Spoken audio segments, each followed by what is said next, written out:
The United States Army has a problem. They built something in the 1970s that still has not been beaten, and now they have to keep justifying why they are not replacing it. This is the AH-64 Apache. And what this helicopter can do is still something no other country has been able to fully replicate, even after 40 years of trying. But before we get into any of that, we need to go back to where it all started.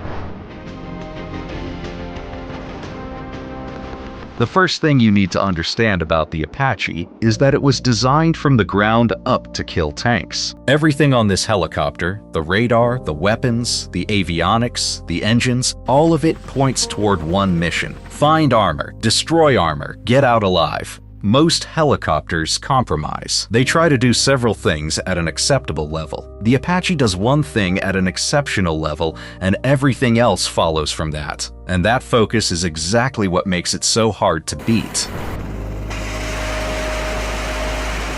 Let's start with the radar system, because this is where the Apache separates itself from the competition. The APG-78 Longbow radar sits in a distinctive dome mounted directly above the main rotor. That position is not an accident. The radar can peek over a ridgeline or a tree line while the rest of the helicopter stays hidden behind it. It exposes itself for seconds, sweeps the battlefield, and drops back into cover before anyone can react. The Longbow operates at 35 gigahertz. That frequency does something that lower frequency radars cannot do reliably. It works in bad weather: rain, dust, smoke, fog. The conditions that shut down optical targeting systems and force other attack helicopters to abort their missions. The Longbow keeps working through all of it. In a single sweep, the radar can detect and classify up to 256 targets. It then identifies the 16 most threatening ones and presents them to the crew in order of priority. The pilot and gunner are not trying to sort through a confusing picture. The system does that work for them. They get a ranked list and they start from the top. The fire and forget capability is what makes that truly deadly. The Apache does not need to maintain a continuous lock on the target after it fires. The Longbow radar acquires the target, the Hellfire missile launches, and the missile guides itself to the impact point using its own millimeter wave seeker.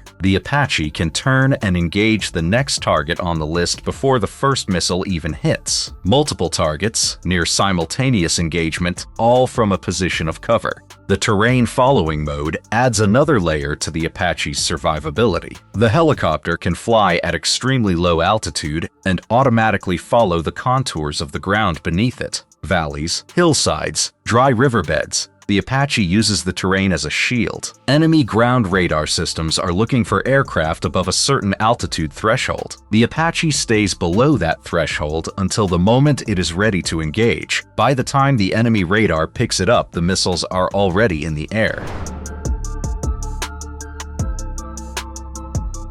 The weapons. The Apache carries the AGM-14 Hellfire missile as its primary anti-armor weapon. A fully loaded Apache carries 12 of them across 4 underwing hardpoints. The Hellfire has a range of 8 kilometers, and it is designed specifically to defeat modern composite armor. The warhead uses a shaped charge that focuses the explosive energy into a narrow jet capable of penetrating the most heavily protected vehicles in service today. Alongside the Hellfires, the Apache carries Hydra 70 unguided rockets in pods mounted on the stub wings. These are used against softer targets, light vehicles, personnel, radar installations, supply depots. The rockets are loaded into the pods and electrically connected to the avionics system, so the pilot can fire them directly from the cockpit controls. Then there is the gun. The M230 30mm chain gun is mounted on a chin turret beneath the forward fuselage. It fires 625 rounds per minute. The turret has a wide range of motion and can engage targets across a broad arc without the pilot having to reposition the aircraft. What makes it genuinely special is how the gunner aims it. The gun is slave to a monocle display attached to the gunner's helmet.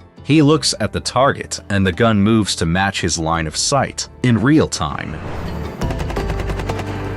The ammunition drum that feeds the gun is located in the lower fuselage beneath the cockpit. The entire system is integrated into the airframe rather than attached to it externally. That keeps the weight distribution stable and protects the mechanism from battle damage that would disable an externally mounted system. The Apache is not a fragile aircraft. It was designed with the assumption that it would get hit. The airframe can absorb 23mm cannon rounds and continue flying. The critical systems are all redundant. Hydraulics, flight controls, avionics, every one of them has a backup. The two crew members sit in tandem with a blast shield between them. If one is killed or incapacitated, the other can still operate the aircraft. The rotor blades are built to keep functioning after taking ballistic damage. This level of survivability is not common in attack helicopters. Most are built around the assumption that they will not get hit because they will be fast enough or stealthy enough to avoid fire. The Apache assumes it will be in the fight and builds accordingly. The two General Electric T700 turboshaft engines each produce close to 1/900 shaft horsepower. That power output gives the Apache the ability to lift a full combat load and still maneuver aggressively at low altitude. The four-bladed main rotor system allows it to hover with precision in confined spaces, urban environments, mountain passes, jungle clearings. The digital autopilot and automated stability augmentation system reduce the workload on the crew during complex low-altitude maneuvering, so they can concentrate on the target instead of managing the aircraft. Getting the Apache ready for a mission takes 30 minutes with a trained ground crew. The aircraft has two fueling points, one on each side, so the fuel truck can service both tanks at the same time. The weapons are loaded onto the hard points.